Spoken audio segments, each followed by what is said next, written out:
الحمد لله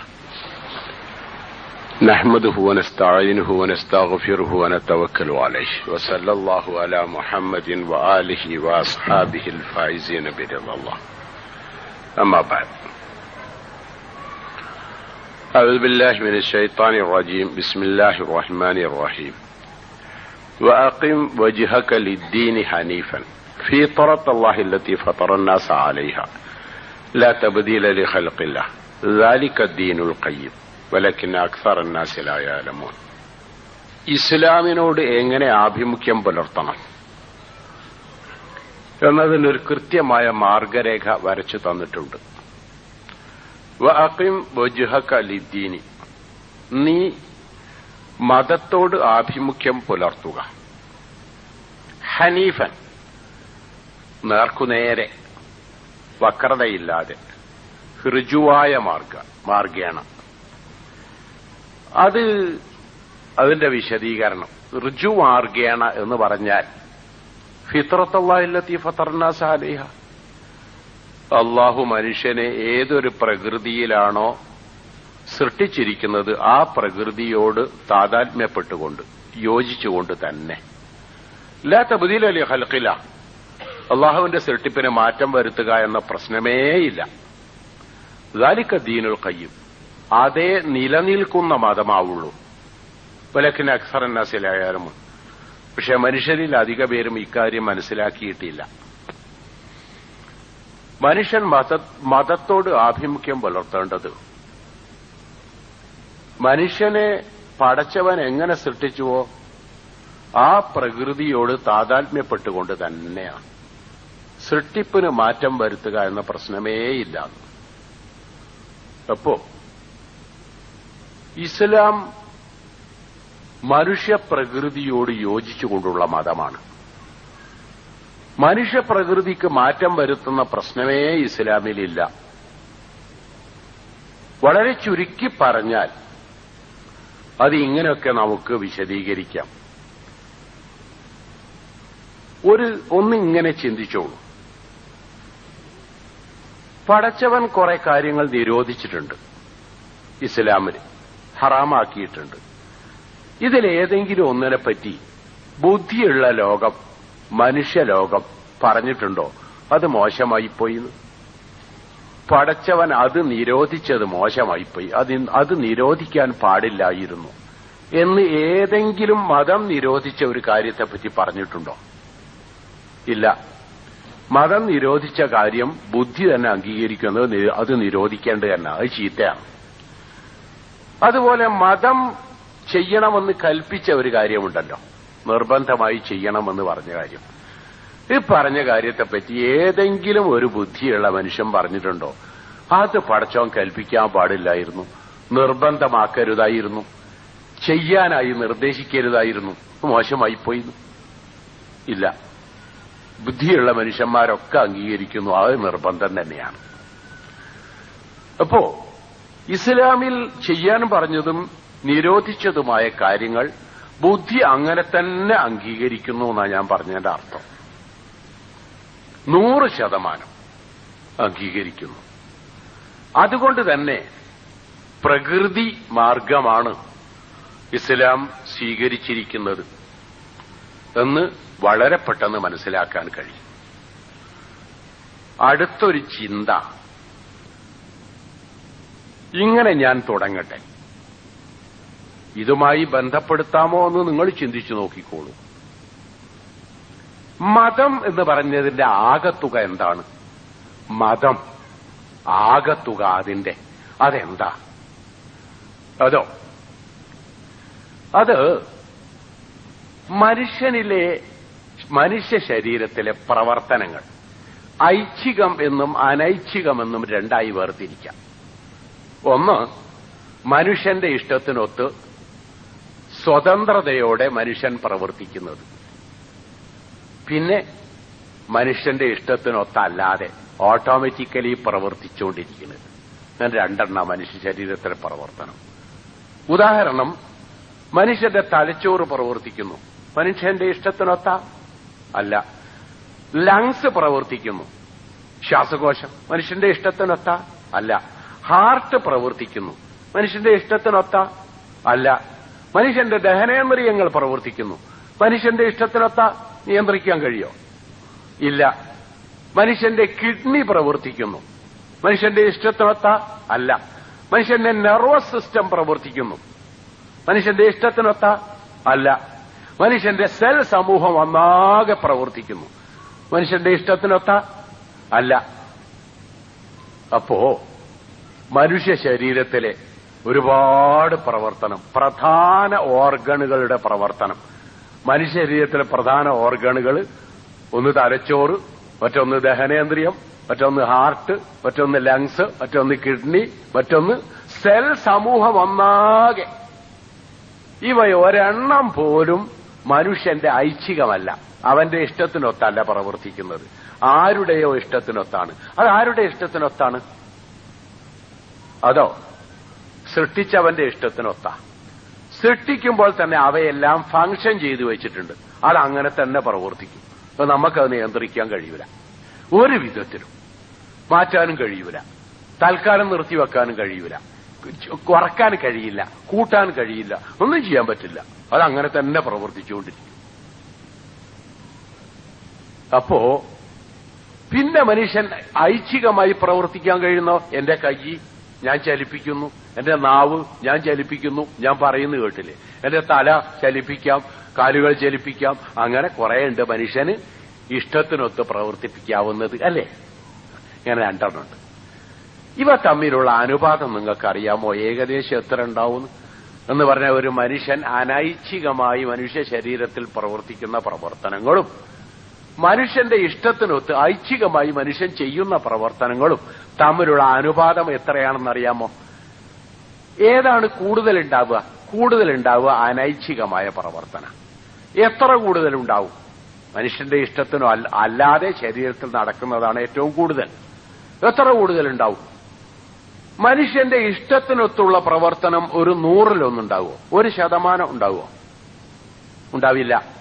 1000-1 ഉണ്ടാവില്ല. 10,000-1 10,000-1 കണ്ടേക്കും.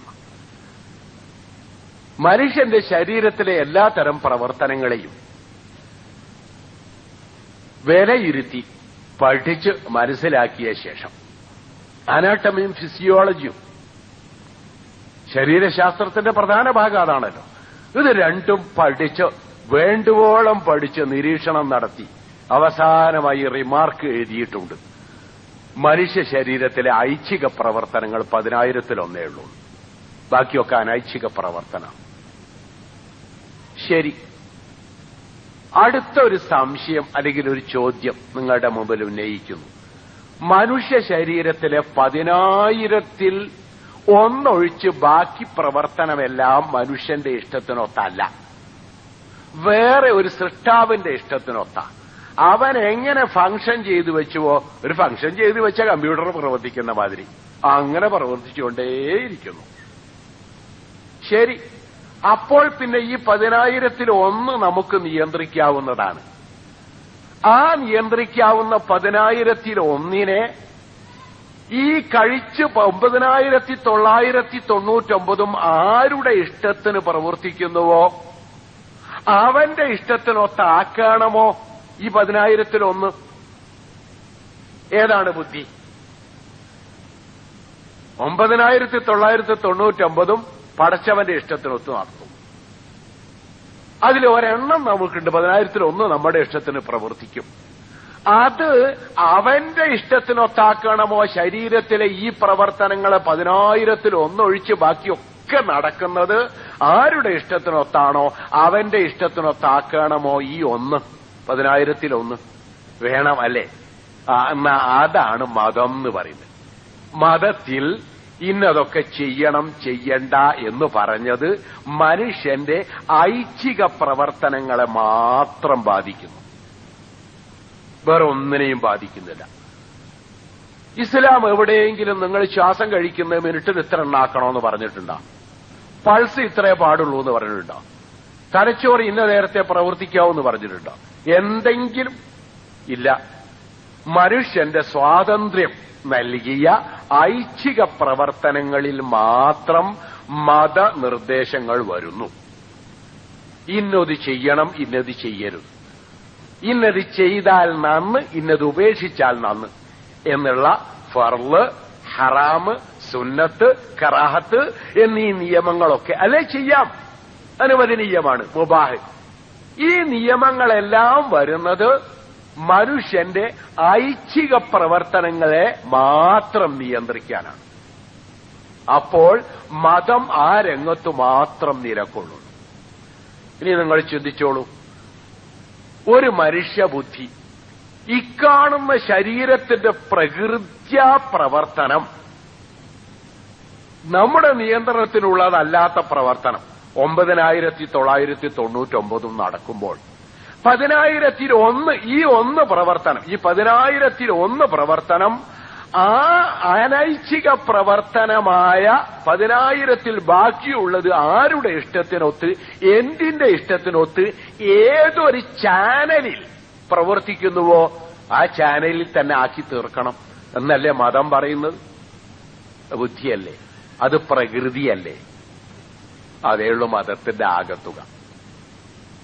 ഒരെണ്ണം കൂടി നിങ്ങൾക്ക് ചിന്തിക്കാമെങ്കിൽ മനുഷ്യൻ ഇവിടെ ഒരു സ്വതന്ത്രമായ ജീവിയല്ല. മനുഷ്യൻ ഇവിടെ ജന്തുക്കളെ ആശ്രയിച്ചേ ജീവിക്കാൻ കഴിയുള്ളൂ. ജന്തുക്കൾക്ക് സസ്യത്തെ ആശ്രയിച്ചേ ജീവിക്കാൻ കഴിയുള്ളൂ. മനുഷ്യന് ജന്തുക്കളെയും സസ്യത്തെയും ആശ്രയിച്ചേ ജീവിക്കാൻ കഴിയുള്ളൂ. ഇവിടുത്തെ പ്രകൃതിയിലെ അറ്റ്മോസ്ഫിയറുമായി മനുഷ്യന് ബന്ധമുണ്ട്. അറ്റ്മോസ്ഫിയർ മാറിപ്പോയാൽ മനുഷ്യന് ഈ തരത്തിൽ ജീവിക്കാൻ കഴിയില്ല. അപ്പൊ ഈ പ്രപഞ്ചത്തിലെ മറ്റു കാര്യങ്ങൾ, സൂര്യൻ, ചന്ദ്രൻ, മേഘം, കാറ്റ്, വായു, വെള്ളം, സസ്യജാലങ്ങൾ, ജന്തുജാലങ്ങൾ, ഈ കര, കടൽ, ജലാശയങ്ങൾ, പറവകൾ, ജലജീവികൾ ഇവയെല്ലാമായി പരസ്പരം ബന്ധപ്പെട്ടു നിൽക്കുന്നു. എല്ലാമായി ബന്ധപ്പെട്ടു നിൽക്കുന്നു. അതെങ്ങനെ തീർത്തു പറയാൻ പറ്റുക? അതിപ്പോ ഒരെണ്ണം മാത്രം ഞാനൊരു ചോദ്യമായി നിങ്ങളുടെ മുമ്പിലിടട്ടെ. ഈ ഭൂമുഖത്ത് പ്രവർത്തിക്കുന്ന ബാക്ടീരിയ എന്നൊരു ചെറിയ ജീവി ഉണ്ടല്ലോ, അതങ്ങോട്ട് നശിച്ചുപോയി നിൽക്കാം. ബാക്കി വലിയതൊക്കെ അടക്കട്ടെ. ആന മുതൽക്ക് ഇങ്ങോട്ടുള്ള ഉറുമ്പ് വരെയുള്ള കാര്യങ്ങളൊക്കെ അവിടെ നിൽക്കട്ടെ. കണ്ണിൽ കാണാൻ കഴിയാത്തതാണ് ബാക്ടീരിയ. ബാക്ടീരിയ ഇവിടെ പ്രവർത്തിക്കുന്നില്ല എങ്കിൽ അതങ്ങ് നശിപ്പിച്ചു കളഞ്ഞാൽ, കംപ്ലീറ്റ് അങ്ങ് നശിപ്പിച്ചു കളഞ്ഞാൽ മനുഷ്യനെ എവിടെ ജീവിക്കോ? എന്ത് തോന്നുന്നു നിങ്ങൾക്ക്? ജീവിക്കുമെന്ന് തോന്നുന്നുണ്ടോ അതോ ഇല്ലെന്ന് തോന്നുന്നുണ്ടോ? ഇല്ലെന്നാണ് വാസ്തവം. കാരണം ഇവിടെ ഒരു ജീവിയും ഒരു വസ്തുവും വളമായി മാറുകയില്ല.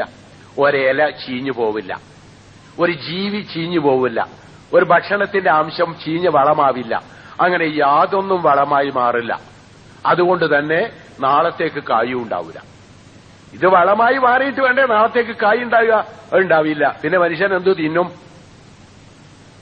ശരി, അടുത്ത ചിന്ത. ഇവയൊക്കെ വളമായി മാറാതെ, ബാക്ടീരിയ പ്രവർത്തിച്ച് വളമായി മാറാതിരുന്നാൽ ആ വസ്തുക്കളൊക്കെ എങ്ങനെ ഉണ്ടാവും? ഇവിടെ ഉച്ഛിഷ്ടമായി നിൽക്കും. എല്ലാം ഒന്നുമായി പോകാതെ. സാധാരണ പണ്ടൊക്കെ നമ്മൾ പറയലുണ്ട് ഈ ഔലിയാക്കളെ മയ്യത്ത് പോലെയാണ്. അതുപോലെയൊക്കെ എല്ലാം മയ്യത്തും. അത് പട്ടി മുതൽക്ക്, ഇല മുതൽക്ക്, പച്ചക്കറി മുതൽക്ക്, മനുഷ്യൻ മുതൽക്ക് എല്ലാ വസ്തുക്കളും മണ്ണിലേക്ക് ലയിച്ചു പോകാതെ നിൽക്കും, ബാക്ടീരിയ പ്രവർത്തിക്കാതിരുന്നാൽ. അപ്പൊ എന്ത് വരും എന്ന് ചോദിച്ചാൽ, ഇന്ന് ബാക്ടീരിയ നശിച്ചാൽ അടുത്ത 3 കൊല്ലക്കാലം കൊണ്ട് മനുഷ്യൻ രണ്ടാമത്തെ ചവിട്ടടി വെക്കുന്നത് ഒരു ജന്തുവിന്റെ ശവത്തിന് മുകളിലായിരിക്കും. അത്രേ എനിക്ക് പറയാൻ കഴിയുള്ളൂ. അങ്ങനെയാണ് ഇക്കോളജിക്കാർ പറയുന്നത്, പരിസ്ഥിതി പഠനത്തിന്റെ ആൾക്കാർ പറയുന്നത്. അങ്ങനെ 3 കൊല്ലം കഴിയുമ്പോഴേക്കും ബാക്ടീരിയ നശിച്ചു പോയാൽ 3 കൊല്ലം കഴിയുമ്പോഴേക്കും പല വസ്തുക്കളും ഇവിടെ മണ്ണിൽ ലയിക്കാതെ അവിടെ കിടക്കും. അങ്ങനെ കിടക്കുമ്പോൾ 3 കൊല്ലം കഴിഞ്ഞാൽ മനുഷ്യൻ ഒരടി ഒന്നുമില്ലാത്തടത്ത് വെക്കാൻ രണ്ടാമത്തെ അടി വെക്കുന്ന ഒരു ശവത്തിന്റെ മുകളായിരിക്കും, ജന്തുവിന്റെ ശവത്തിന്റെ മുകളിൽ. അതല്ലാത്ത ബാക്കിയുള്ള നിങ്ങൾ ചിന്തിച്ചോളി. അങ്ങനെ ഇരിക്കുന്ന അപ്പൊ ആ ലോകം അങ്ങനെ ഉണ്ടാവും. അതിൽ മനുഷ്യന് ജീവിക്കാൻ കഴിയുമോ? ഇവിടെ ചിന്തിച്ചു നോക്ക്. ഇല്ല. പക്ഷെ ആ 3 കൊല്ലം മനുഷ്യന് ഇവിടെ ഉണ്ടാവില്ല. എന്നിട്ടല്ലേ മനുഷ്യന് ഇവിടെ ഉണ്ടാവണ്ടേ ആ 3 കൊല്ലം മനുഷ്യൻ നിൽക്കൂല ബാക്ടീരിയ നശിച്ചു കഴിഞ്ഞാൽ. അപ്പൊ പിന്നെ മനുഷ്യന് പേടിക്കേണ്ടതില്ല. അങ്ങനൊരു ഗുണമുണ്ട്. അപ്പോൾ ഇവിടെ എന്തും ഏതൊരു ജന്തുവുമായി മനുഷ്യൻ ബന്ധപ്പെട്ടു നിൽക്കുന്നു. കണ്ണിൽ കാണാത്ത വസ്തുക്കൾ പോലും മനുഷ്യന്റെ ജീവനുമായി ബന്ധപ്പെട്ട് നിൽക്കുന്നു. മനുഷ്യന് ജീവിക്കണമെങ്കിൽ അവയൊക്കെ ഇക്കാണുന്ന രൂപത്തിൽ പരസ്പരം ബന്ധപ്പെട്ടുകൊണ്ടിരിക്കണം. അപ്പോൾ ഇവിടത്തെ ഈ ഭൂമി മാത്രമല്ല, ഭൂമിയിലുള്ള എല്ലാ വസ്തുക്കളും ഭൂമിക്ക് ചുറ്റുമുള്ളതും അങ്ങനെ ഈ സൗരയൂഥത്തിലെ എല്ലാ വസ്തുക്കളും പരസ്പരം ബന്ധപ്പെട്ടുകൊണ്ട് നിൽക്കുന്നു. അതിലൊരു കണ്ണി മാത്രമാണ് മനുഷ്യനും. ഇവയൊക്കെ പരസ്പരം ബന്ധപ്പെട്ടാൽ മാത്രമേ മനുഷ്യനും ഇവിടെ ജീവിതം കൊണ്ടുപോകാൻ കഴിയുള്ളൂ. അപ്പോ അവയെല്ലാം ആരുടെ ഇഷ്ടത്തിനൊത്താണ് അവയുടെ നിയമവും അവയുടെ പ്രവർത്തനവും ഇപ്പൊ നടക്കുന്നത്? നമ്മളെ ഇഷ്ടത്തിനൊത്താ അല്ല, അതൊക്കെ പടച്ചവന്റെ ഇഷ്ടത്തിനൊത്താ. എങ്കിൽ മനുഷ്യനിലെ പ്രവർത്തനവും പടച്ചവന്റെ ഇഷ്ടത്തിനൊത്താ. നേരത്തെ പറഞ്ഞ മാതിരി ഏത് 10,000-1 ഒഴിച്ച് ബാക്കിയൊക്കെ പടച്ചവന്റെ ഇഷ്ടത്തിന് മാത്രം. അപ്പൊ ഈ പ്രപഞ്ചമാകെ പടച്ചവന്റെ ഇഷ്ടത്തിനൊത്ത് നടക്കുന്നു. ഈ സോളാർ സിസ്റ്റമാകെ പടച്ചവന്റെ ഇഷ്ടത്തിനൊത്ത് നടക്കുന്നു. ഇവയെല്ലാം പരസ്പരം ബന്ധപ്പെട്ട് നിൽക്കുന്നു. ഈ സോളാർ സിസ്റ്റത്തിലെ ഈ ഭൂമി പടച്ചവന്റെ ഇഷ്ടത്തിനൊത്ത് നടക്കുന്നു. അവ തമ്മിലെല്ലാം ബന്ധപ്പെട്ടു നിൽക്കുന്നു. ഈ ഭൂമിയിലെ സകല വസ്തുക്കളും പരസ്പരം ബന്ധപ്പെട്ടുകൊണ്ട് നിൽക്കുന്നു. അവയെല്ലാം പടച്ചവന്റെ ഇഷ്ടത്തിനൊത്ത് മാത്രം ചലിക്കുന്നു. പിന്നെ ഈ മനുഷ്യന് മാത്രം അത് എന്നെ മനുഷ്യന്റെ 10,000-1 പ്രവർത്തനങ്ങളിൽ ഒരെണ്ണം മാത്രം മനുഷ്യന്റെ ഇഷ്ടത്തിന് നടക്കുമ്പോ മനുഷ്യന്റെ ഇഷ്ടത്തിനാ നല്ലത്? അതോ ഇക്കാണുന്നതെല്ലാം ആരുടെ നിയമത്തിന് കീഴൊതുങ്ങുന്നുവോ ആ നിയമത്തിന് ഒതുക്കുകയോ ഏതാ നല്ലത്? ആണെന്നത് ഉറപ്പല്ലേ? അതാണ് പ്രകൃതിയോട് യോജിച്ചത്. അത് തന്നെ പറഞ്ഞിരിക്കുന്നതിന്റെ വാഖിം വജ്ഹക ലിദ്ദീനി ഹനീഫൻ ഫിത്രത്തല്ലാഹി അല്ലതി ഫതറന്നാസ അലൈഹ എന്ന് പറഞ്ഞതിന്റെ ഒരു ചെറിയ വിശദീകരണം അതാണ്. ഈ പ്രപഞ്ചമാകെ സാധാരണ ഈ ഇക്കോളജിക്കാർ പറയുന്ന ഇക്കോ ബാലൻസ് എന്നൊന്നുണ്ട്. പാരിസ്ഥിതിക സന്തുലനാവസ്ഥ എന്ന് പറയണേ. അവയെല്ലാം എല്ലാറ്റിനെയും ബന്ധപ്പെടുന്നു. ഒന്നിനെ ഒഴിവാക്കിയാൽ മറ്റൊന്നിന് ഇവിടെ നിൽക്കാൻ കഴിയില്ല. അങ്ങനെ പരസ്പരം ബന്ധപ്പെട്ടു നിൽക്കുന്ന അങ്ങനെയാണ് മനുഷ്യ ശരീരവും മനുഷ്യ ശരീരത്തിലെ പ്രവർത്തനങ്ങളും. അതിലൊരു 10,000-1 പ്രവർത്തനം ഐച്ഛികമുണ്ട്. അതിനേതാണ്ട് പടച്ചോൻ ചില നിർദ്ദേശങ്ങളും തരുന്നു. നിങ്ങൾ ഇങ്ങനെ ചെയ്താളി. ആ പടച്ചവന്റെ ഇഷ്ടത്തിനൊത്ത് ഈ പ്രകൃതിക്കൊത്ത് പടച്ചവൻ നേരത്തെ ഫംഗ്ഷൻ ചെയ്തു വെച്ച ഈ പ്രപഞ്ചത്തിന്റെ എല്ലാറ്റിനും ഒത്ത് അതും അടി ചെയ്താളി. ഇതപ്പൊ ഇസ്ലാം അല്ലെങ്കിൽ മതം എന്ന് പറഞ്ഞതിന്റെ ആകത്തുക. ഇതാരും എതിർക്കൂലല്ലോ. അങ്ങനെയാണെങ്കിൽ എന്നാ പിന്നെ മനുഷ്യന്റെ ഐച്ഛിക പ്രവർത്തനവും മതത്തിനൊത്ത് പടച്ചവന്റെ ഇഷ്ടത്തിനൊത്ത് തന്നെ ആയിക്കോട്ടെ. ബാക്കിയുള്ള ഒക്കെ അവന്റെ ഇഷ്ടത്തിനൊത്തല്ലേ നടക്കണ്, അവന്റെ നിയമത്തിനനുസരിച്ചു അല്ലേ നടക്കണ്. അപ്പൊ എന്നാ ഇതും അങ്ങനെ തന്നെ ആയിക്കോട്ടെ. എന്നാ അങ്ങനെ ആവണ്ട എന്ന് വെക്കാൻ ആർക്കാ കഴിയാ? നമുക്ക് കഴിയും. അങ്ങനെ ആവണ്ടാതെ വെക്കാൻ കഴിയും. അങ്ങനെ ആവണ്ടാന്ന് വെച്ചാലോ നരകത്തിലിടുകയും ചെയ്യും. ഇതാ പടച്ചോൻ പറഞ്ഞു, വേറൊന്നുമല്ല. അങ്ങനെ ആവണ്ടാന്ന് വെച്ചാൽ നിങ്ങൾക്ക് മാത്രമേ ദോഷമുള്ളൂ, ഇവിടെ എല്ലാവർക്കും ദോഷമല്ലേ. പ്രപഞ്ചത്തിന്റെ സംവിധാനത്തിന് വരെ ഏതെങ്കിലും തരത്തിൽ പാളിച്ച വരൂലേ? വരും. മനുഷ്യപ്രവർത്തനം വേണ്ടാത്ത വിധത്തിലായാൽ ഇന്ന് കാണുന്ന വെള്ളത്തിന്റെ അവസ്ഥ പോലെക്കും. ഇന്ന് വെള്ളത്തിന് എന്തേ പറ്റിയത്? കേരളത്തിൽ കേരളം എന്ന് പറഞ്ഞാൽ മഴയുടെ നാട് അല്ലേ? അറബിയ നാട്ടിൽ മഴ ഉണ്ടോ? ഒരു ദിവസം തകച്ച് മഴ ചെയ്യലുണ്ടോ? കൊല്ലത്തിൽ ഇവിടെ 7 മാസം 8 മാസം മഴയാ. കേരളം സസ്യങ്ങളുടെ നാടാണ് കേരളം, കാടുകളുടെ നാടാണ് കേരളം. അങ്ങനെ ചുരുക്കി പറഞ്ഞാൽ ഒന്നാകെ വെള്ളത്തിന്റെ ഒരു നാട്. എന്നിട്ടോ ഇപ്പൊ കുടിക്കാൻ വെള്ളമല്ലേ? എന്തേ അതാണ് പടച്ചോൻ പറഞ്ഞത്. മനുഷ്യന്റെ പ്രവർത്തനം താളം തെറ്റിയാൽ ഭൂമുഖത്ത് ജീവിതം അസാധ്യമാകും. വഹറൽ ഫസാദു ഫിൽ ബർരി വൽ ബഹർ ബിമാ കസബത് ഐദിന്നാസ്. ജന്തുക്കളുടെ പ്രവർത്തനമല്ല, മനുഷ്യകരങ്ങളുടെ പ്രവർത്തനം ഈ കാണുന്ന പ്രകൃതിയിലെ സന്തുലനാവസ്ഥ കരയിലും കടലിലും തെറ്റിക്കും, ഫസാദുണ്ടാക്കും. ലഹറൽ ഫസാദൂന, ഫസാദ് വ്യാപകമായി ഉണ്ടാകും. എവിടെ ഉണ്ടാവും? ഫിൽ ബർരി, കരയിലുണ്ടാകും, വൽ ബഹരി, കടലിലും ഉണ്ടാകും. അപ്പൊ കരയിലും കടലിലും ഒക്കെ വ്യാപകമായ ഫസാദ് ഉണ്ടാകും. എങ്ങനെ? ബിമാ കസബത്ത് ഐദിന്നാസ്, മനുഷ്യ കരങ്ങളുടെ പ്രവർത്തനം. ജന്തുക്കള് മനുഷ്യന്റെ മുമ്പ് കോടിക്കണക്കിന് കൊല്ലം അവിടെ ജീവിച്ചിട്ടുണ്ട്. പക്ഷെ ഐറ്റിങ്ങളുടെ പ്രവർത്തനം കൊണ്ട് ഈ പാരിസ്ഥിതിക സന്തുലനാവസ്ഥക്ക് ഒരു കോട്ടവും വരൂല. മനുഷ്യന്റെ പ്രവർത്തനം കോട്ടം വരുത്തും. അതിന് തെളിവാണ് ഇന്നത്തെ ഞാൻ പറഞ്ഞ വെള്ളമൊക്കെ. ഇവിടുന്ന് ഈ മഴ പെയ്താൽ കേരളം തന്നെ ഇങ്ങനെ ചെരിഞ്ഞോടുക്കണ ഭാഗ അറിയാലോ. എവിടെ നോക്കിയാലും കേരളം വിട്ടാലുള്ള ഈ നിരന്ന സ്ഥലം കേരളത്തിലുണ്ടോ? കേരളം ആകെ കൂടി കുന്നാണ്, കുഴിയാണ്. കുന്നും കുഴിയും അല്ലാത്തൊരു സ്ഥലമല്ല. അതുകൊണ്ട് അങ്ങ് ഹൈറേഞ്ചിൽ മഴ പെയ്താലും, ഇങ്ങ് വയനാടൻ മലകളിൽ മഴ പെയ്താലും, ഇവിടെ ചന്ദ്രഗിരിന്റെ മുകളിൽ മഴ പെയ്താലും അങ്ങനെ തന്നെ പുഴയിലേക്ക് എത്തി അങ്ങനെ കടലിലേക്കാട്ട് ഒഴുകിപ്പോവും.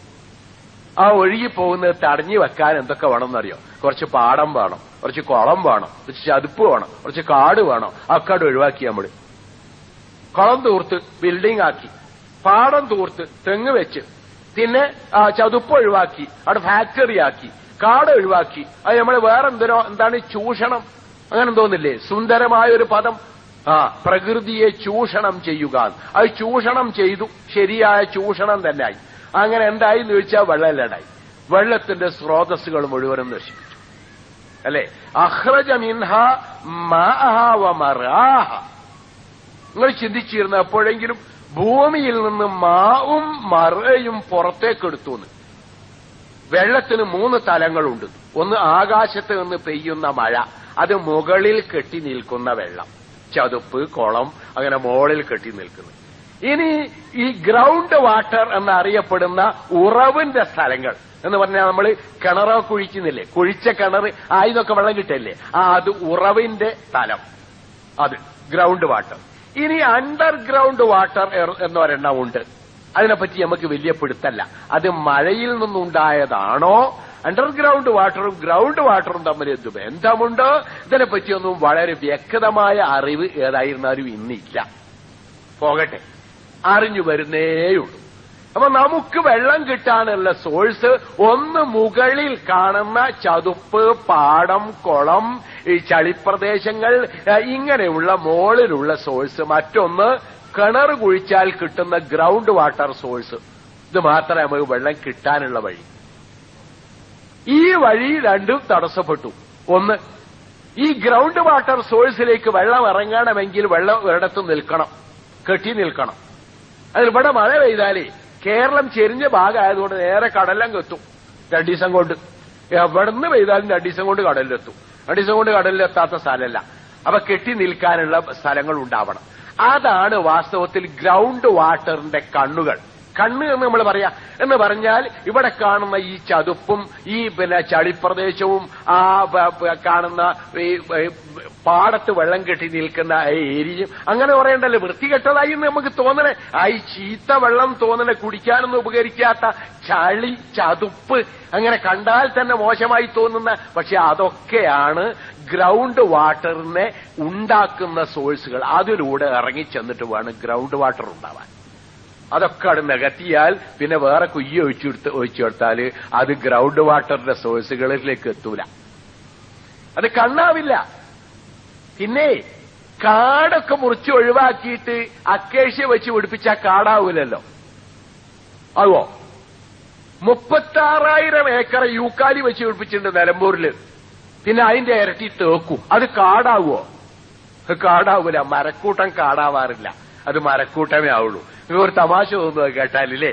എന്നാൽ പ്രകൃതി പഠനക്കാര് പറയാറുള്ളത് എന്തായാലും മരക്കൂട്ടം കാടാവില്ല, ആൾക്കൂട്ടം സംഘടനയാവാത്ത പോലെ. ആൾക്കൂട്ടം സംഘടനയാവോ? ആവില്ലല്ലോ. അതുപോലെ മരക്കൂട്ടം കാടാവൂല.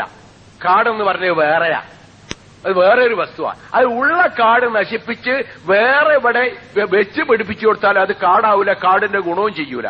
കാടിന്റെ ഗുണം ചെയ്യണമെങ്കിൽ 300 കൊല്ലം കഴിയണം. അതെന്നെ മനുഷ്യനാട് കയറരുത്.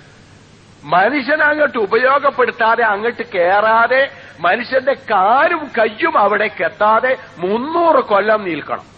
എന്നാലേ കാടിന്റെ പ്രയോജനം അതിനുണ്ടാവുള്ളൂ. മരം വെച്ച് പിടിപ്പിച്ചാൽ അല്ലെങ്കിൽ തേക്കുംതോട്ടം വെച്ച് പിടിപ്പിച്ചാൽ നമ്മൾ പറയുന്ന ഫോറസ്ട്രി എന്ന് പറയുന്ന അത് ഫോറസ്റ്റ് ആവൂല.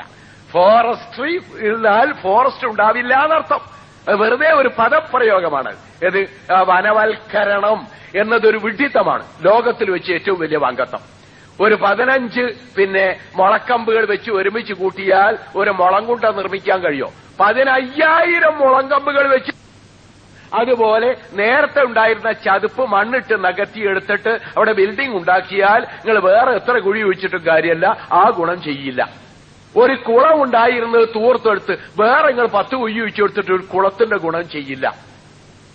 ഇതൊക്കെ ഗ്രൗണ്ട് വാട്ടറിന്റെ കണ്ണുകളായിരുന്നു. ഗ്രൗണ്ട് വാട്ടറിന് വെള്ളം അവിടേക്ക് എത്തിക്കുന്ന വഴികളായിരുന്നു ഇതൊക്കെ നശിപ്പിച്ചു. ആരാ നശിപ്പിച്ചത്? ഒരു 200 ഗറില്ലകൾ കൂടിയിട്ടല്ലേ? അല്ലേ? ചിമ്പാൻസികൾ കൂടിയിട്ടല്ലേ? അല്ല. കുറുക്കന്മാര് കൂടിയിട്ടല്ലേ? അല്ല. ആനകൾ കൂടിയിട്ടല്ലേ? അല്ല. പിന്നെ ആരാ? മനുഷ്യകരങ്ങൾ. അതുകൊണ്ടാണ് ജന്തുക്കളുടെ കരം ഇനി കാലും ആനയുടെ കയ്യും കാലും എവിടെ പ്രവർത്തിച്ചാലും പ്രകൃതിക്ക് മാറ്റം വരില്ല. മനുഷ്യന്റെ കരം പ്രവർത്തിച്ചാലേ പ്രകൃതിക്ക് മാറ്റം വരുള്ളൂ. ഇന്നേ വരെ നിങ്ങൾ ജീവിതത്തിൽ ഒരു ജന്തുശാസ്ത്രജ്ഞനോട് അന്വേഷിച്ചു നോക്കൂ.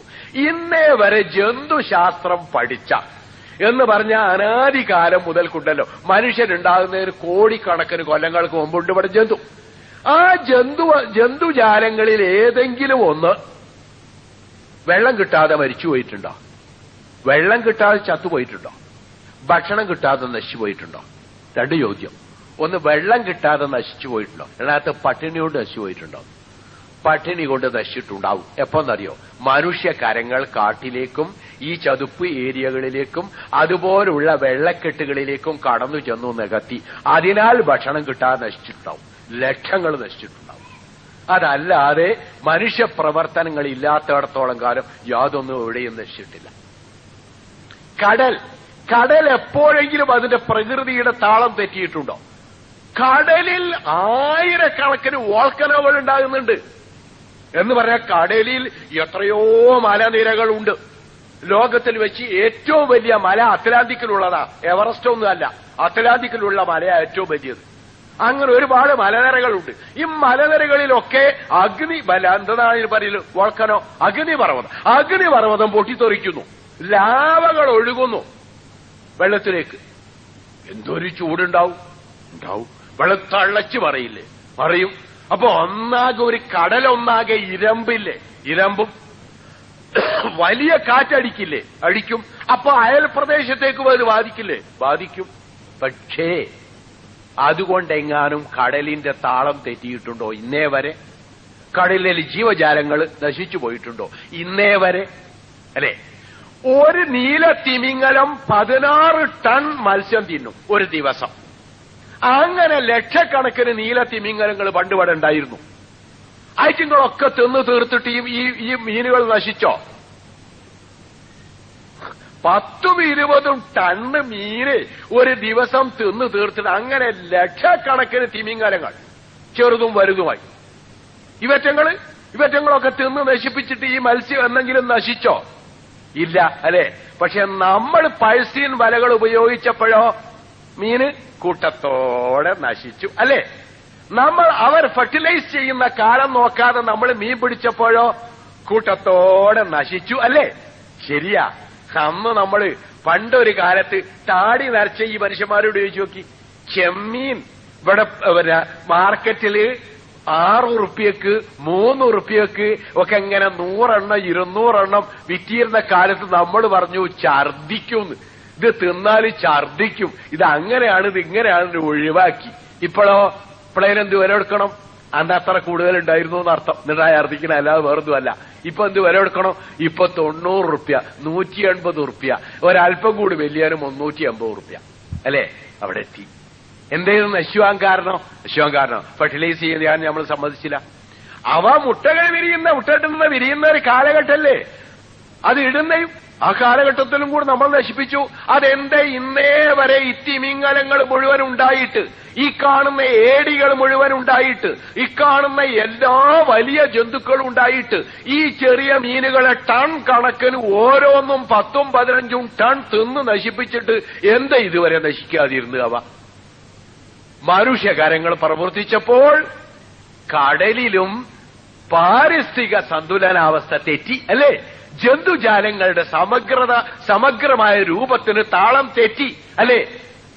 ഓ, മനുഷ്യൻ ജീവിക്കുന്ന കരയേക്കാൾ ഒരിരട്ടി ഏതായിരുന്നാലും അല്ലെ അതിൽ കൂടുതൽ ഉണ്ട് കടല്.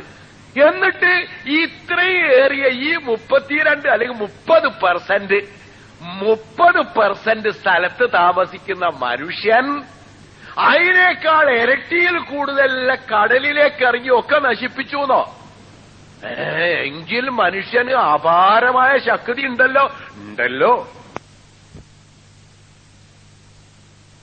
കാര്യങ്ങൾ പ്രവർത്തിച്ചപ്പോൾ കടലിലും പാരിസ്ഥിതിക സന്തുലനാവസ്ഥ തെറ്റി, അല്ലേ? ജന്തുജാലങ്ങളുടെ സമഗ്രമായ രൂപത്തിന് താളം തെറ്റി, അല്ലേ? ഓ, മനുഷ്യൻ ജീവിക്കുന്ന കരയേക്കാൾ ഒരിരട്ടി ഏതായിരുന്നാലും അല്ലെ അതിൽ കൂടുതൽ ഉണ്ട് കടല്. എന്നിട്ട് ഇത്രയും ഏറിയ ഈ 32 അല്ലെങ്കിൽ 30% സ്ഥലത്ത് താമസിക്കുന്ന മനുഷ്യൻ അതിനേക്കാൾ ഇരട്ടിയിൽ കൂടുതൽ കടലിലേക്ക് ഇറങ്ങി ഒക്കെ നശിപ്പിച്ചു എന്നോ? എങ്കിൽ മനുഷ്യന് അപാരമായ ശക്തി ഉണ്ടല്ലോ. അത് തന്നെയല്ലേ പടച്ചവൻ പറഞ്ഞു? ഈ കാണുന്ന മനുഷ്യന്റെ എണ്ണത്തെക്കാൾ കൂടുതൽ സ്പീഷീസ് ജന്തുക്കൾ ഉണ്ടാവും കടലിൽ. എണ്ണല്ല, മനുഷ്യന്റെ എണ്ണത്തെക്കാൾ എണ്ണം എന്നല്ല, അത്ര സ്പീഷീസ് ഉണ്ടാവും കടലിൽ. ഓരോ ഐറ്റം ജന്തുക്കൾ ഉണ്ടാവും. എന്നിട്ട് അവയൊന്നും നശിക്കാതെ ഇന്നോളം നിലനിന്നു. മനുഷ്യകരങ്ങൾ ഈ ജാതി പ്രവർത്തനത്തിലിറങ്ങി. ഇനി കുറച്ച് കെമിക്കൽസും ഫാക്ടറിയുടെ അവശിഷ്ടങ്ങളും മറ്റും മറിച്ചും ഒക്കെ കടലിലേക്ക് തള്ളുകയും കൂടി ചെയ്തു. അവളോടി കഴിഞ്ഞ് ഇനി കടലിലെ കാര്യം തിരിഞ്ഞു നോക്കണ്ട. മനുഷ്യന്റെ 68% ഫുഡ് ഈ കടലിനാ കിട്ടുന്നത്. ഇപ്പൊ അത് നശിക്കാൻ പോവുക തീർത്തും. ആരാ നശിപ്പിക്കണത്? കടലിലെ ജന്തുക്കളാ? അല്ല. കടലിലെ ജീവികൾ നമ്മളെക്കാൾ എണ്ണം കൂടുതലല്ലേ ഉണ്ട്. എന്നിട്ട് എലികളെ നശിപ്പിക്കണത്? അല്ല. എലികളെ നശിപ്പിച്ചാൽ നശിക്കൂല, നമ്മളെ നശിപ്പിച്ചാലേ നശിക്കുള്ളൂ. മനുഷ്യകരങ്ങൾ പടച്ചോൻ പറഞ്ഞാൽ അപ്പുറത്തേക്ക് പ്രവർത്തിക്കരുത്. പ്രവർത്തിച്ചാൽ നശിക്കും, സകലവും നശിക്കും. അതെങ്ങനെ മനുഷ്യർക്ക് പറഞ്ഞാൽ അപ്പുറത്തേക്ക് നശിക്കണത്? അതോ നശിപ്പിക്കണത്? അതാണ് കുത്തക തന്നെ, ബൂർഷ്വായിസം. കുത്തക ഒരു മനുഷ്യന് കിട്ടിയാൽ ആർത്തി തീരൂല. അൽഹാക്കും അത്തക്കാസു ഹത്താ സുർത്തുമുൽ മഖാബിർ. ആർത്തി, മനുഷ്യന്റെ ആർത്തി തീരൂല. വേറെ ഒന്നിനെ പറ്റിയും ചിന്തിക്കാനോ നേരം ഉണ്ടാവൂല ആർത്തി കൊണ്ട്. അങ്ങനെ ആർത്തിയിൽ നിന്ന് ആർത്തിയിലേക്ക് പോവുക, അതാണ് ഇന്നത്തെ കൺസ്യൂമറിസവും. ഈ കുത്തകയാക്കി വെക്കുക തന്നെ ജന്തുക്കൾക്കില്ല. ഒരു സിംഹം ഇന്ന് ഒരു മാനിനെ പിടിച്ച് തിന്നു, വയറ് അറിഞ്ഞു, സുഖമായിട്ട് ഉറങ്ങുമ്പാണ് മാൻ കൂട്ടം ഒന്നാകെ കേട്ട് ഇറങ്ങി നിൽക്കുക. സിംഹത്തിന് ചുറ്റും ഓരങ്ങനെ ഡാൻസ് എടുക്കുക. എന്നാൽ സിംഹം എന്ത് കാട്ടും? സിംഹം ഇങ്ങനെ കിടന്നിടത്ത് കിടക്കും. പിന്നെ വല്ലാതെ മുന്നിൽ വന്നിട്ട് ശല്യപ്പെടുത്തുന്നുണ്ടാല് ഒന്നിങ്ങനെ തല നോക്കി എന്ന് പറയും. അപാട് ഓടിക്കോളും. ഈ പോയിക്കോടാ, എന്റെ മുന്നിന്ന് മര്യാദയ്ക്ക് പോയിക്കോ, അങ്ങനെ വിളിച്ചാട്ടിയിട്ട് എന്റെ മുമ്പിൽ അത് നിൽക്കലേന്ന് എന്തോന്ന് സൂചിപ്പിച്ചേക്കും. അല്ലാണ്ട് പിടിച്ചേക്കണ ഏർപ്പാടില്ല. അന്നിപ്പോ കിട്ടിയെടുത്ത് പിടിച്ചേക്കട്ടെ, നാളേക്ക് എനിക്ക് ഉപയോഗിക്കാലോ എന്ന് ചിന്തിക്കുന്ന ഒറ്റ സിംഹവും ഇന്നേ വരെയല്ല. ഒരു ജന്തുവില്ല. മനുഷ്യൻ എന്ന ജന്തു മാത്രമേ ഉള്ളൂ. ഓന് നാളേക്ക് മാത്രം പോരാ, മറ്റന്നാളേക്കും വേണോ, ഇനി ആടുന്ന് അങ്ങോട്ടും വേണോ, അങ്ങനെ തലമുറകളോളം വേണം. ഇതാണ് ബൂർഷ്വായിസം എന്ന് പറഞ്ഞ കുത്തക. ഈ കുത്തകയാക്കി പൂഴ്ത്തിവെപ്പ് നടത്തുന്ന ഈ ഏർപ്പാട്, കുത്തകയാക്കി വെക്കുന്ന ഈ ഏർപ്പാട് ഇസ്ലാമിന് അന്യമാണ്. റസൂലുള്ള പ്രാർത്ഥിച്ച അല്ലാഹുമ്മ ഇജ്അൽ റിസ്ഖി കൂത്താണ്. അതിനർത്ഥം എന്താ നിങ്ങൾക്കറിയാവോ? എനിക്ക് കിട്ടുന്ന ഭക്ഷണം അന്നന്ന് കിട്ടുന്നതാവണം എന്നാ. എനിക്ക് ഇന്നേക്ക് ഭക്ഷണം മതി ഇന്ന്, നാളെ കിട്ടിയാൽ മതി നാളേക്ക്, അടുത്ത ദിവസം കിട്ടിയാൽ മതി മറ്റന്നാളേക്ക്, അങ്ങനെ മതി. പോരാ, അല്ലാഹുമ്മ ഇജ്അൽ റിസ്ഖ ആലി മുഹമ്മദിൻ കൂത്ത എന്നും കൂടി പറഞ്ഞു കാണാ റസൂലുള്ള. എന്റെ മുഹമ്മദ് കുടുംബത്തിന്റെ ഭക്ഷണം തന്നെ അന്നന്ന് കിട്ടുന്നതാവണം. പക്ഷെ നമ്മളങ്ങനെ അല്ല. നമുക്ക് കൂട്ടി വെക്കുന്നതിന് പല കണക്കുണ്ടോ? ഇത് ഇസ്ലാമിന് അന്യമാ. ഇനി അഥവാ അങ്ങനെ ഉണ്ടെങ്കിൽ തന്നെ എന്ത് ചെയ്യണമെന്ന് പറഞ്ഞ് ഓരോരുത്തരും കൊടുക്കണമെന്ന്. ഹലാലായി നമ്മൾ സമ്പാദിച്ചാൽ വേറെ ആർക്കും അവകാശം ഉണ്ടോ? നമ്മൾ ഹലാലായി സമ്പാദിച്ച് സക്കാത്തും കൊടുത്തു, ഇനി അതിൽ വേറെ ആർക്കും അവകാശം ഉണ്ടോ? ഇല്ലാന്നല്ലേ നമ്മള് വെപ്പ്. അതാ നമ്മൾ ഇസ്ലാമിനെ പറ്റി പഠിക്കാതെ പോയത്. വഫി അംവാലിഹിം ഹഖ്ഖും മഅലൂം ലിസ്സായിലി വൽ മഹ്റൂം. വഫി അംവാലിഹിം, മുഅ്മിനീങ്ങൾ, വളരെ ഉന്നതന്മാരായ മുഅ്മിനീങ്ങളുടെ കഥയാ പറയുന്നത്. ഹലാലായ രൂപത്തിൽ തന്നെ സമ്പാദിച്ചു സക്കാത്തും കൊടുത്തു, ഇനിയോ ബാക്കിയുള്ള എനിക്കും എന്റെ കുട്ടികൾക്കും തന്നൂടെ. അതിനെപ്പറ്റി പറയുമ്പോ പറയണത് ഫീ അംവാലിഹിം ഹഖ്ഖും മഅലൂം, നിർണിതമായ അവകാശമുണ്ട്. നിങ്ങളെ ദാക്ഷിണ്യല്ല, നിങ്ങൾക്ക് സൗകര്യം ഉണ്ടെങ്കിൽ കൊടുത്തോളിന്നല്ല. ഹഖ്ഖും മഅലൂം, നിർണിതമായ അവകാശമുണ്ട്. ലിസ്സായിലി വൽ മഹ്റൂം, ആവശ്യപ്പെട്ട് വരുന്നവനും ഇനി ജീവിതമാർഗം തടയപ്പെട്ടവനും രണ്ടാക്കു കൊടുക്കണം. നിങ്ങളെ സ്വത്തിൽ അവകാശം ആർക്കുണ്ട് എന്നറിയോ? നിങ്ങളുടെ അക്രബന്, നിങ്ങളുടെ കുടുംബത്തിലെ അടുത്തവന്, പിന്നെ മിസ്കീന്, പിന്നെ മുസാഫിറിന്, അന്യനാട്ടിൽ നിന്ന് വന്നവന്. അപ്പോ നിങ്ങളുടെ സ്വത്തിൽ തന്നെ അവകാശം ഹക്ക് ആർക്കുണ്ട്? നിങ്ങളുടെ കുടുംബത്തിലെ അടുത്തവൻ ഉണ്ട്. പിന്നെ മിസ്കീനുണ്ട്, പാവപ്പെട്ടവൻ നിങ്ങളെ നാട്ടിലുണ്ടാവും, ഓന് അവകാശമുണ്ട്. പിന്നെ നിങ്ങളെ നാട്ടുകാരനും അല്ല, വേറെ ഇടന്നോ തെണ്ടി വന്നവനാ, ഓനും ഉണ്ട്. പിന്നെ ആർക്കായാലും അവകാശമില്ലാത്ത നിങ്ങളെ കുടുംബത്തിൽപ്പെട്ടവനുണ്ട്, പട്ടിണി എടുക്കണവനുണ്ട്, നാട്ടുകാരന് പട്ടിണി എടുക്കണവന്, നാട്ടുകാരനല്ലാക്ക് വേറെ നാട്ടിൽ നിന്ന് വന്നവനാ, ഓനും ഉണ്ട് അവകാശം. ഇനി ആർക്കാ അവകാശമില്ലാത്ത?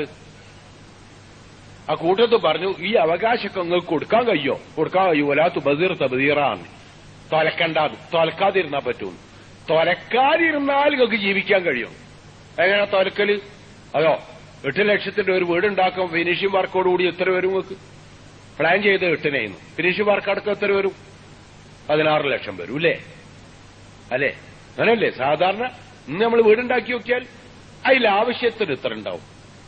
ആവശ്യത്തിനുള്ള എത്ര ഉണ്ടാവും? അതിൽ പിന്നെ തൊലച്ച എത്ര ഉണ്ടാവും? ചിന്തിച്ചു നോക്കിയിട്ടുണ്ടോ?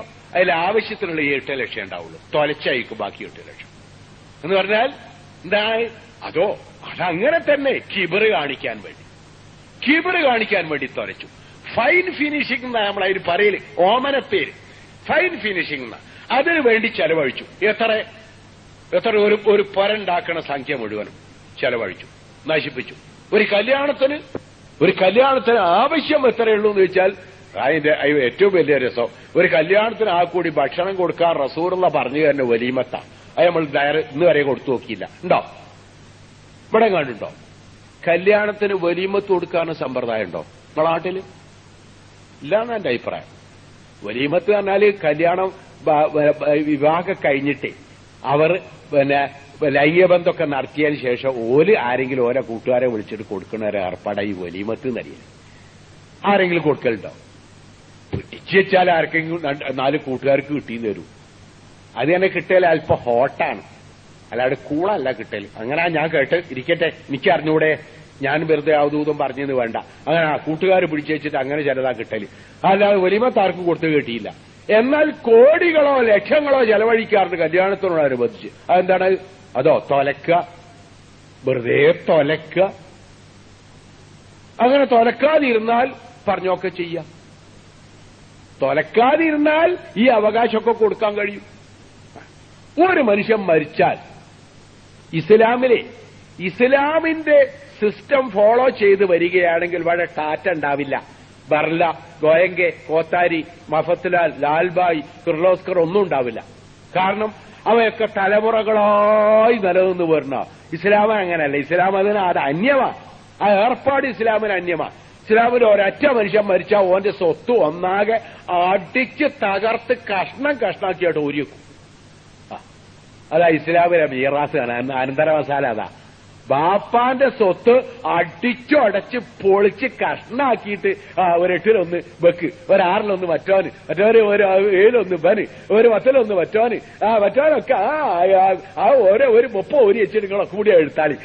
അങ്ങനെ ഒന്നാകെ എല്ലാവർക്കും മുറിച്ച് കഷ്ണമാക്കിയായിട്ട് ഊരിയേക്കും. അപ്പൊ വളരെ ടാറ്റ ഉണ്ടാവുമോ? ബർല ഉണ്ടാവുമോ? ലാൽബായ് ഗ്രൂപ്പ് ഉണ്ടാവുമോ? കിർലോസ്കർ ഉണ്ടാവുമോ? ഉണ്ടാവില്ല. അല്ല, ഇവിടെ ഈ ഇന്ത്യയിലെ ഈ വ്യവസ്ഥ പ്രകാരം ഈ അറ്റത്ത് പിന്നെ ഒരു മനുഷ്യന് ദിവസ വരുമാനം 20 റുപ്യ അല്ലെ 18 റുപ്യ, മറ്റേ അറ്റത്ത് ദിവസ വരുമാനം 5.5 ലക്ഷം, 6 ലക്ഷം, 1.5 കോടി. അങ്ങനെ രണ്ട് അറ്റങ്ങളുടെ എങ്ങനെയായിരുന്നു പറയേണ്ടത്? വിചാരിക്കാൻ കഴിയാത്ത രണ്ട് അറ്റങ്ങളെ കൂട്ടിമുട്ടിക്കുന്ന ഒരു സ്റ്റേറ്റ് ആകുന്നു ഇന്ത്യ. ഇത് ഇസ്ലാമിന് അന്യമാണ്. ഇത് ഇസ്ലാമിന് ഉണ്ടാവില്ല. കാരണം ഒരു മനുഷ്യനെ ഒരു ഫേം വളർത്താൻ പാടുള്ളൂ, പിന്നെ അടിച്ചാട്ട് ഉടക്കും. അപ്പൊ ഈ നാട്ടിൽ ഈ ഇതൊക്കെ ഉണ്ടാവുമെന്ന് ചോദിച്ചു, ഈ വളർച്ച ഒക്കെ ഉണ്ടാവുമെന്ന്. ഈ വളർച്ച അല്ല ഉണ്ടാകുക. പണ്ട് നമ്മളെ ഗാന്ധിജി പ്ലാൻ ചെയ്തിരുന്ന ഒരു വളർച്ച ഇന്ത്യയിൽ ഉണ്ടാകുക ബക്രാനങ്കലല്ലാതെ. ഈ ഗാന്ധിജിയുടെ ചിന്ത പ്രകാരം ഇന്ത്യയിൽ ബക്രാനങ്കൽ ഒരിക്കലും ഉണ്ടാവാൻ പാടില്ല.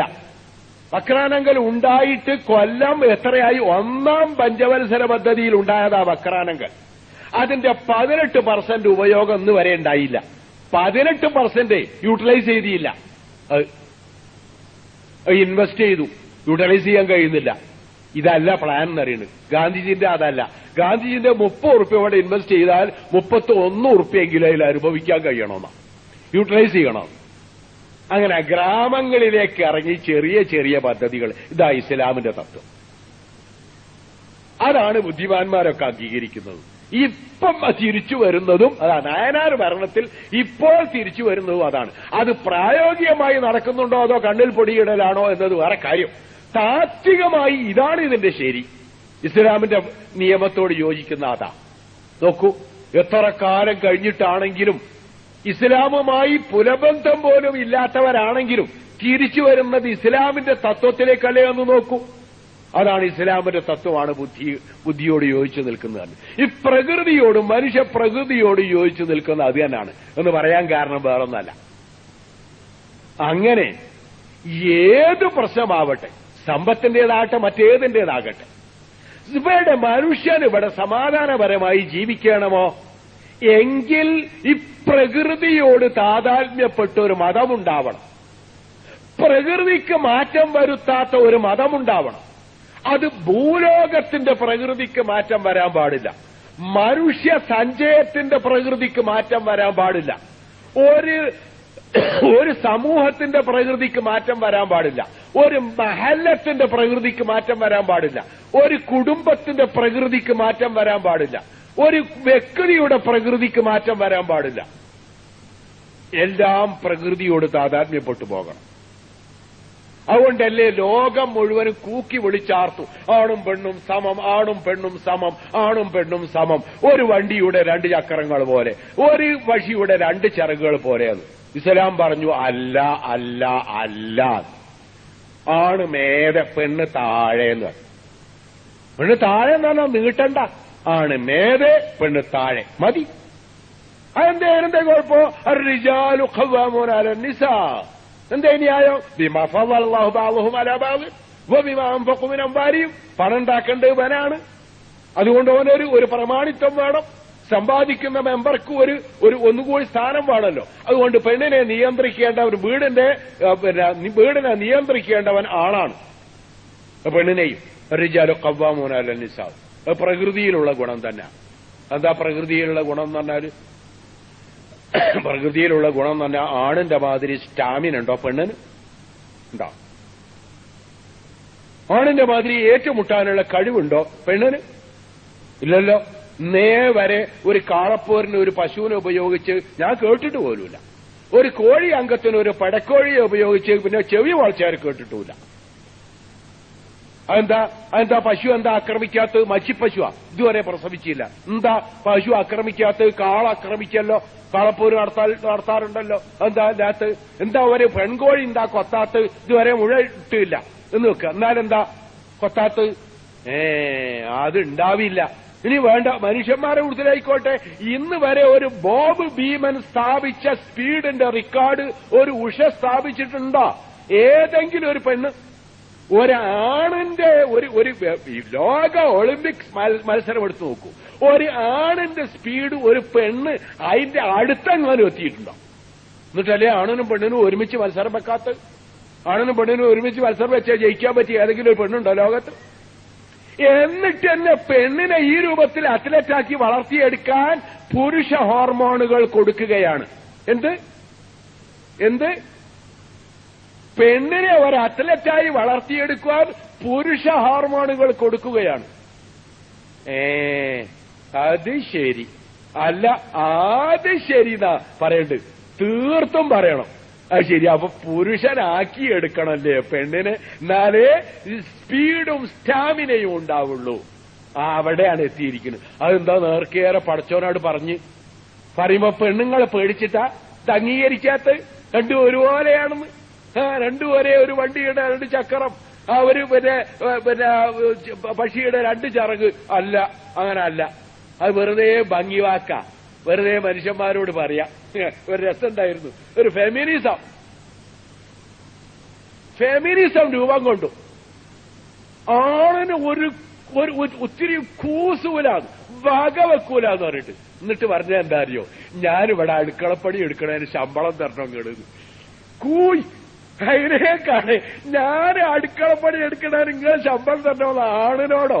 അപ്പൊ ആണിന്റെ എല്ലാ മേധാവിത്വവും വകവെച്ച് കൊടുത്ത് കീഴ്പ്പെട്ടു അതിനാന്ന് നിങ്ങൾ ശമ്പളം തരണം പറഞ്ഞാല്. ഞാൻ ഇങ്ങക്കാണ്ട് ശമ്പളം തരാറിയുണ്ട്. നിങ്ങളിവിടെ എന്തെങ്കിലുമൊക്കെ കൊണ്ടുവരണേന് ഞാൻ നിങ്ങൾക്ക് അങ്ങോട്ട് ശമ്പളം തരുന്നതായിരിക്കും എന്ന് പറഞ്ഞാലേ പെണ്ണിന് മേധാവിത്വമുള്ളൂ. ഇത് എനിക്ക് ശമ്പളം നിങ്ങൾ പറഞ്ഞാൽ തെറ്റപ്പതിനൊക്കെ ഓരോ ലോകത്ത് വെച്ച് ബുദ്ധിയുള്ള ഫെമിനിസം പ്രഖ്യാപിച്ചതാണ് അത്രേ അത്. അപ്പോ ഞാൻ പറഞ്ഞു വരുന്നത് എന്താണെന്നറിയോ, ഈ ജാതി വിഡിത്തൊന്നും ഇസ്ലാമിന് തോന്നിയില്ല. ഇസ്ലാം നേർക്കേറുള്ളവരോട് പറഞ്ഞു, പ്രകൃതിയോട് ചോദിച്ചോട് പറഞ്ഞു അങ്ങനെ തന്നെ. അപ്പൊ പ്രകൃതിയോട് ചോദിച്ചു നിൽക്കുന്നു തന്നെ അതൊരു ശരിയാണ്. അത് ശരികളിൽ അതാണ് ഉത്തമ ശരിയും. പിന്നെ വെറുതെ മൂടി വെച്ചിട്ട് കാര്യമുണ്ടോ?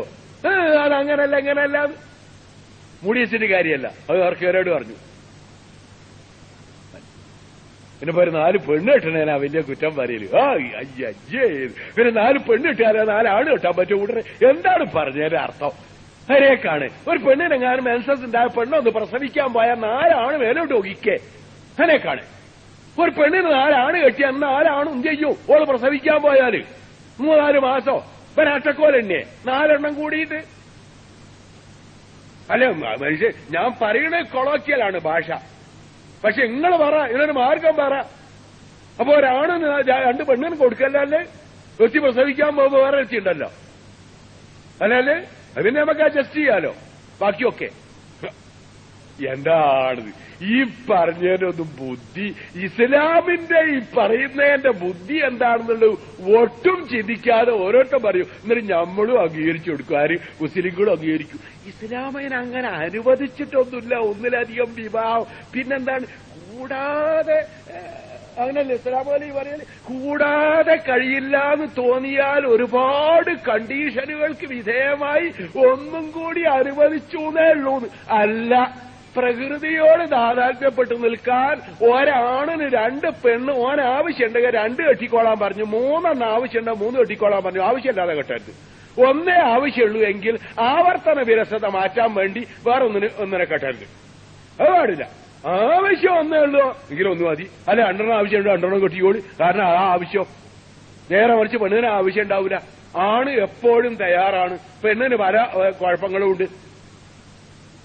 കാരണം പ്രസവിക്കുന്നോ മെൻസസും ഒക്കെ പെണ്ണിനുള്ളല്ലോ, ഒന്നും ആണുണ്ടാവില്ലല്ലോ. അപ്പൊ അപ്പോഴൊക്കെ ലൈംഗിക സന്നദ്ധയാ പെണ്ണ് അല്ല, ആണ് എപ്പോഴും സന്നദ്ധനാണ്. അപ്പൊ അവന് തന്നെ കൂടുതൽ വേണ്ട.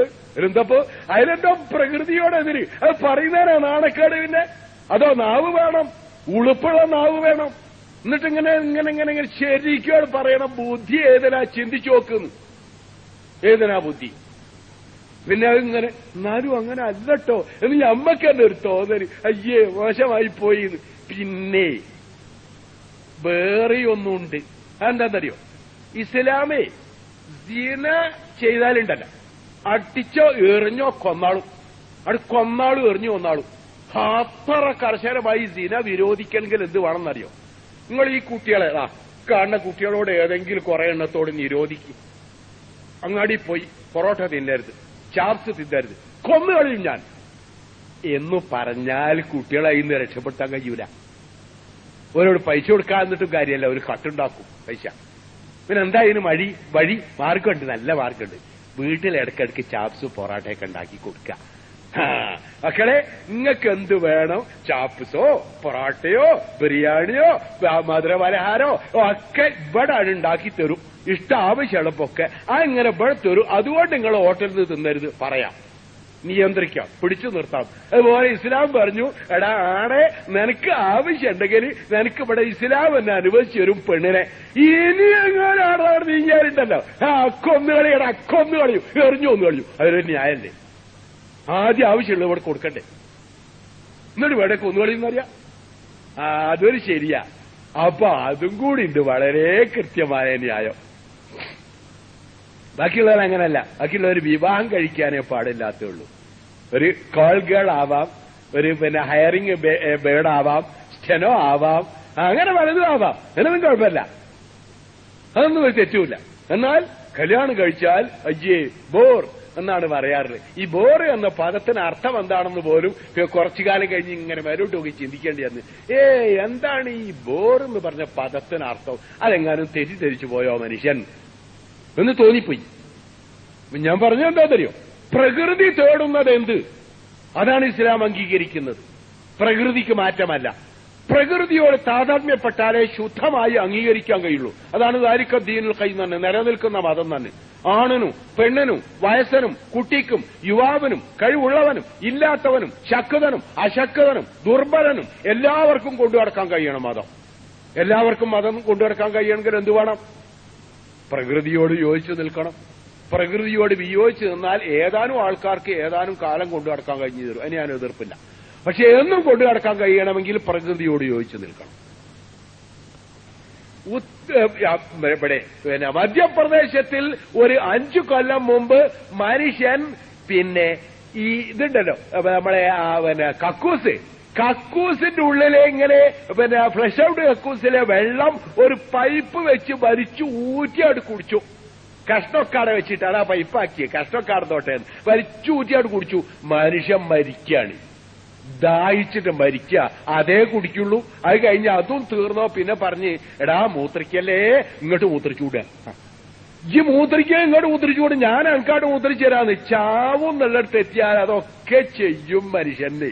അതുപോലെ ഒരു 5 കൊല്ലം കഴിഞ്ഞാൽ കേരളം അവിടേക്കാ നീങ്ങാൻ പോണത്. ആരായാലും കാരണക്കാര് നമ്മള്. ഒന്ന്, വെള്ളം നമ്മൾ ഇസ്റാഫ് ചെയ്തു. രണ്ടാമത്തത്, കുത്തക ബൂർഷകളായി മാറാൻ വേണ്ടി നമുക്കും നമ്മുടെ കുട്ടികൾക്കും ഈ ഇഷ്ടം പോലെ സുഖമായി ജീവിക്കാൻ വേണ്ടി സകല പ്രകൃതിയും തകർത്തു കുത്തകാക്കി വെച്ചു, എല്ലാം നശിപ്പിച്ചു. ഇതിനൊക്കെ ഫലം അനുഭവിക്കാൻ പോകുന്നു മനുഷ്യൻ. ഇസ്ലാം പറഞ്ഞു പുല്ലും വെള്ളവും വിലക്ക് കൊടുക്കരുത്. പുല്ലും വെള്ളവും വിലക്കാരും വിൽക്കാൻ പാടില്ല. നമ്മൾ അത്ര വകച്ചില്ല. പുല്ലെങ്ങനെ വിലക്ക് വിൽക്കാതിരിക്കുക? അവരാവശ്യല്ലേ എന്ന് പറഞ്ഞ് പുല്ല് വിലക്ക് വിറ്റു. വെള്ളം ഇപ്പോൾ വിലക്ക് വിൽക്കുന്നു അല്ലേ? ഇസ്ലാമിന്റെ നിയമം പുല്ലും വെള്ളവും വിലക്ക് വിൽക്കാൻ പാടില്ല. വില വാങ്ങിക്കൊണ്ട് വിൽക്കാൻ പാടില്ല. വെറുതെ കൊടുക്കണം. ആവശ്യം കഴിഞ്ഞാൽ വെറുതെ കൊടുക്കണം, വിൽക്കാൻ പാടില്ല. അപ്പൊ പിന്നെ ബിസ്മില്ലേരിന്റെ ബോട്ടിൽ വെച്ചിട്ടാണ് നിങ്ങൾ പറയണെന്ന് പറയും. അത് എന്നോട് പറയണ്ട. പ്രകൃതിക്ക് താളം തെറ്റിച്ചിരിക്കുന്നു. പ്രകൃതിക്ക് താളം തെറ്റിച്ച മതം മാത്രമല്ല അവതാളത്തിൽ.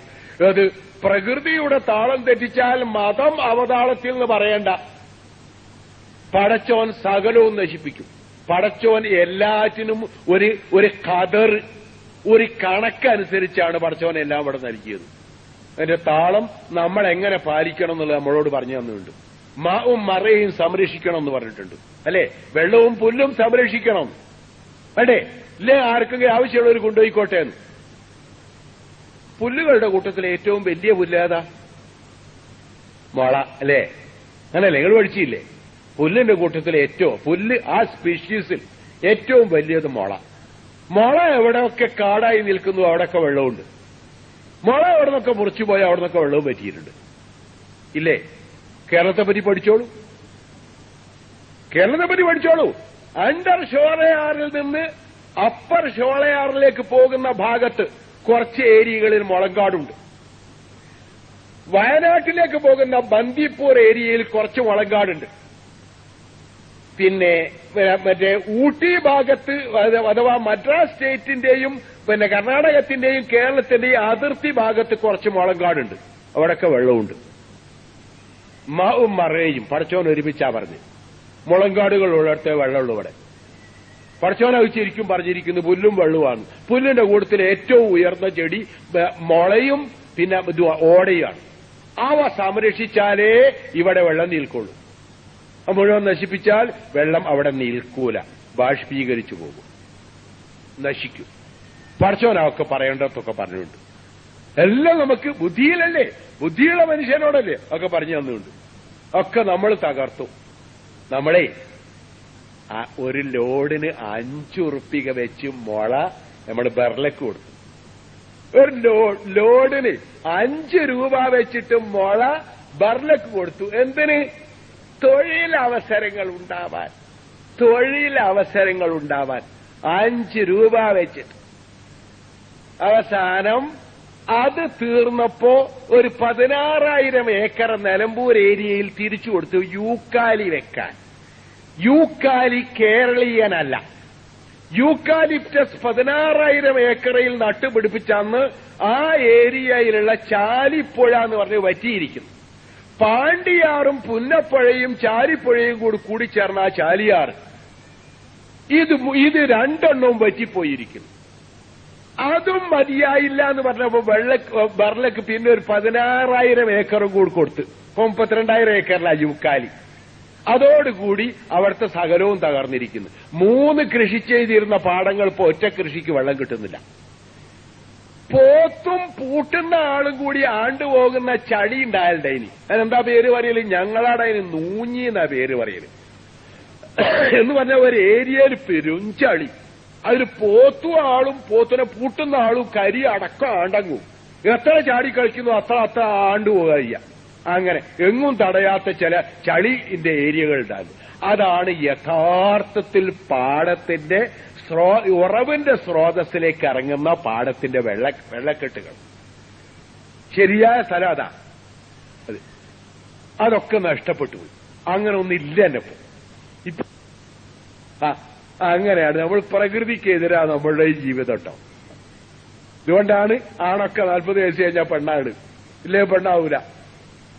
കേരളത്തിലും ഗുജറാത്തിലും ബംഗാളിലും മാത്രമേ ഇത് കാണുകയുള്ളൂ.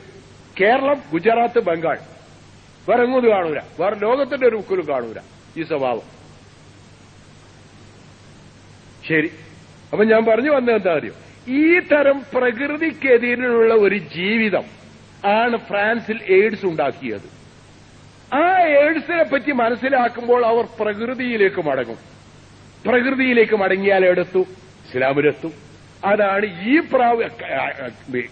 ഫ്രാൻസ് ഇന്ന് എയ്ഡ്സിന്റെ പിടിയിലാണെങ്കിൽ അടുത്ത തലമുറയിൽ ഇസ്ലാമിന്റെ പിടിയിലാണെന്ന് പറയാൻ കാരണം അതാണ്. കാരണം ആ പ്രകൃതിയിലേക്ക് തിരിച്ചു വന്നാൽ ഇസ്ലാമിലേക്ക് അവരെത്തുക. ശരിയല്ലേ? ഫ്രാൻസ് ഇന്ന് കണ്ട മാതിരി 36% മുസ്ലിങ്ങൾ ഉണ്ടാവുന്ന ആരെങ്കിലും പ്രവചിച്ചിരുന്നോ? ഒരു 10 കൊല്ലം മുമ്പ് ഫ്രാൻസ് ലോകത്തിന്റെ എല്ലാ ആധുനികതയുടെയും എല്ലാ വൃത്തികേടുകളുടെയും ഹെഡ് ഓഫീസായിരുന്നു ഫ്രാൻസ്. അൽബേനിയയും ഫ്രാൻസും. എന്നിട്ട് ഫ്രാൻസിൽ ഇപ്പോൾ 1/3 മുസ്ലിങ്ങളായി മാറിയിരിക്കുന്നു. എന്തുകൊണ്ട്? ഒരു 4-5 പെണ്ണുങ്ങൾ ഒന്നായി ഇസ്ലാമിലേക്ക് വന്നു. അവരോട് വെച്ചിട്ട് എന്തിനാ ഇസ്ലാമിലേക്ക് വന്നു? ഒരു ഉത്തരവാദിത്തമുള്ള ജീവിതത്തിലേക്ക് വരേണ്ടത് നല്ലതല്ലേ എന്ന്. ഒരു ഉത്തരവാദിത്തമുള്ള ഒരു ജീവിതത്തിലേക്ക് വരേണ്ടത് നല്ലതല്ലേ എന്ന്. നമ്മളെ ജീവിതത്തെ പറ്റി നമുക്ക് തന്നെ ഒരു ഉത്തരവാദിത്ത ബോധം ഞങ്ങളെ ജീവിതത്തിന് അതില്ലായിരുന്നു. നമ്മളെ ജീവിതത്തെ പറ്റി യാതൊരു ഉത്തരവാദിത്തം എന്ത് ഞങ്ങൾക്കില്ലായിരുന്നു. ഇസ്ലാമിലേക്ക് വന്ന് നോക്കുമ്പോ അല്ല, ഓരോ മില്ലിമീറ്ററിനും ഉത്തരവാദിത്തം ഉണ്ട് എന്നാണ്. അമ്മ അമൽ വിസ്കാല നിറത്തിന് ഹൈറ ചെറ, അമ്മ അമൽ വിസ്കാല നിറത്തിന് ഷെറ ചെറ. അതാ അവരെ ആകർഷിച്ച്. ഒരണുത്തൂക്കം നന്മ ചെയ്താൽ അതിനുണ്ട് എനിക്ക് തന്നെ ഉത്തരവാദിത്തം, തിന്മ ചെയ്താൽ അതിനുണ്ട് ഉത്തരവാദിത്തം. ഇങ്ങനെ ഉത്തരവാദിത്തമുള്ള ഒരു ജീവിതം ഇസ്ലാമിൽ അല്ലാണ്ട് വേറെ ഒരാള് ഞങ്ങളതിലില്ല എന്ന് പറഞ്ഞു. അങ്ങനെ അവർ ഇസ്ലാമിലേക്ക് വന്നു. അറിയാം നമുക്ക്? എങ്കിൽ ഒരു തത്വം മനസ്സിലാക്കുക, പ്രകൃതിയിലേക്ക് മടങ്ങിയാൽ ഇസ്ലാമിലേക്ക് എത്തി. അതാണ് നമ്മൾ ലോകത്തെ പഠിപ്പിക്കുന്നത്. ഞാൻ ഇവിടെ നിർത്തുന്നു. സർവ്വലോകരക്ഷിതാവായ തമ്പുരാൻ അവന്റെ അടിമകളായി, സജ്ജനങ്ങളായി, അവന്റെ കൽപ്പനയ്ക്ക് വിധേയരായി, നല്ലവരായി ജീവിക്കുവാനും നന്മയിലൂടെ മുന്നേറുവാനും നമുക്ക് എന്നും തൗഫീക്ക് നൽകുമാറാവട്ടെ. അസ്സലാമു അലൈക്കും വറഹ്മത്തുള്ളാഹി.